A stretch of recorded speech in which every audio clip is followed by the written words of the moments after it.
सोमवार के दिन शिव जी के मंदिर में प्रातः के समय पर बाबा को ऐसा 5 पंच बेलपत्र, पंच दुर्वा, पंच पुष्प, पंच पात्र जल। ये तुमरू का नाम कोई साधारण नाम नहीं है। पंच बेलपत्र, पंच पुष्प, पंच दुर्वा और पंच पात्र जल।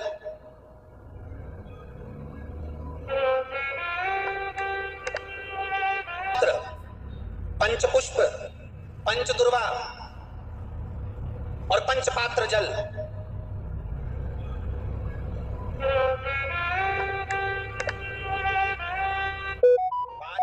पुष्प, 5 बेलपत्र, 5 दुर्वा और 5 पात्र मतलब 5 लोटा जम के बोलो जल। ये कोई साधारण नहीं। पंच बेलपत्र के साथ, पंच पुष्प के साथ, पंच दुर्वा के साथ, पंच पात्र जल के साथ, ये सहजता नहीं है।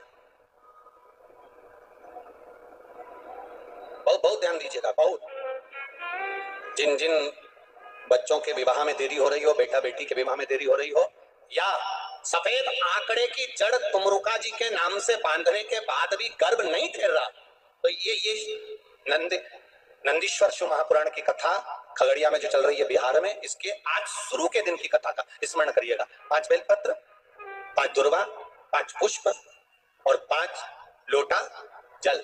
सोमवार के दिन शिव जी के मंदिर में प्रातः के समय पर बाबा को 1 बेलपत्र, 1 दुर्वा, 1 पुष्प, 1 लोटा जल समर्पित कर थोड़ी देर रोककर श्री शिवाय नमस्तुभ्यम या पंचाक्षर मंत्र ओम नमः शिवाय स्मरण कर महामृत्युंजय मंत्र का स्मरण कर फिर बेलपत्र, फिर दुर्वा, फिर पुष्प, फिर जल।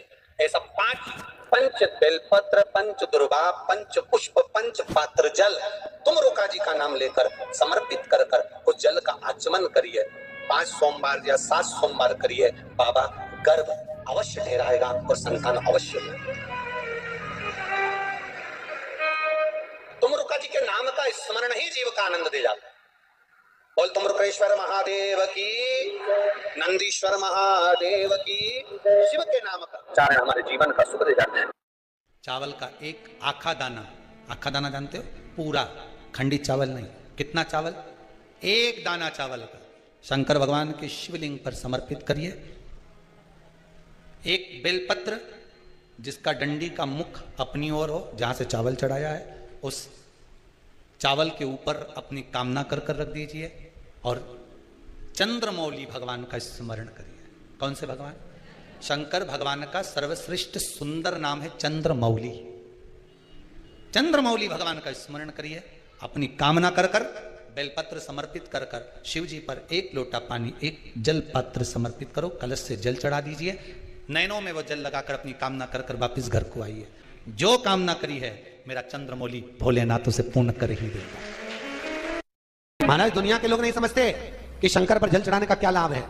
शिव महापुराण कहती है, अगर एक दिन शिव महापुराण की कथा कहती है, सोमवार के दिन भगवान शंकर को अगर जल चढ़ाया जाता है तो घर में तेज लक्ष्मी प्राप्त होती है। क्या मिलती है?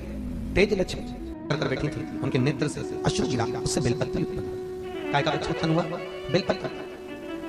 पूरी दुनिया में केवल एक बेलपत्र का वृक्ष कैसा होता है जिस वृक्ष के नीचे माता लक्ष्मी शाम के समय पर बुआरी लगाने के लिए जाती है, झाड़ू बेलपत्री के पेड़ पर।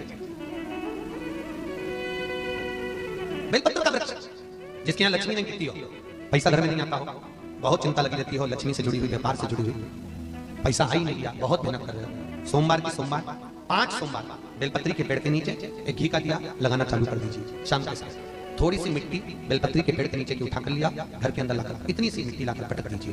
5 सोमवार करके देखो, 6ठे सोमवार पे करने की जरूरत नहीं पड़ेगी, व्यापार अपने आप बढ़ना चालू हो जाएगा। लक्ष्मी शाम के समय पर प्रतिदिन बेलपत्र के पेड़ के नीचे बुआरी लगाना। शंकर भगवान की प्रियता बेलपत्र। पहले भी कथा में कहा, फिर कहते हैं, जिस व्यक्ति के जीवन में धन, संपदा, वैभव, सत्ता, लक्ष्मी की थोड़ी भी कमी दिखती हो, उसको बेलपत्री के वृक्ष का पूजन चालू कर देना चाहिए। जाओ सोमवार के दिन बेलपत्र वृक्ष के नीचे जल चढ़ाकर, जल का सिंचन कर उसी बेलपत्र के नीचे शाम के समय पर संध्या काल में, प्रदोष काल में भगवान देवाधिदेव महादेव गौरी शंकर का स्मरण करो। बेलपत्र की जड़ की और बेलपत्र की तना की और बेलपत्र के वृक्ष की और तुम्हारा मुख हो। कोई आसन नहीं, कोई आसन नहीं, केवल बेलपत्र के वृक्ष की और तुम्हारा मुख हो। जहां बेलपत्री का वृक्ष है उसके नीचे बैठकर, उसकी छाया में, उसकी ओट में पंचाक्षर मंत्र नमः शिवाय, या फिर षडाक्षर मंत्र ओम नमः शिवाय, या फिर श्री शिवाय नमस्तुभ्यम का स्मरण कर कर अपने हृदय की बात गौरी शंकर से, महादेव से कहे। शिव महापुराण की कथा कहती है 7 दिनों में एक दिन सोमवार का ऐसा होता है जिस दिन 33 कोटि देवी देवता बेलपत्री के वृक्ष के नीचे बैठकर भगवान शंकर और पार्वती का स्मरण करते हैं और शिव पार्वती उनकी झोलियां खुशियों से भरते हैं। देवता भी जिनका भजन कर रहे हैं वो बेलपत्री के वृक्ष के नीचे। लक्ष्मी, मां लक्ष्मी के बेलपत्र के वृक्ष के नीचे निरंतर विराजमान होती है।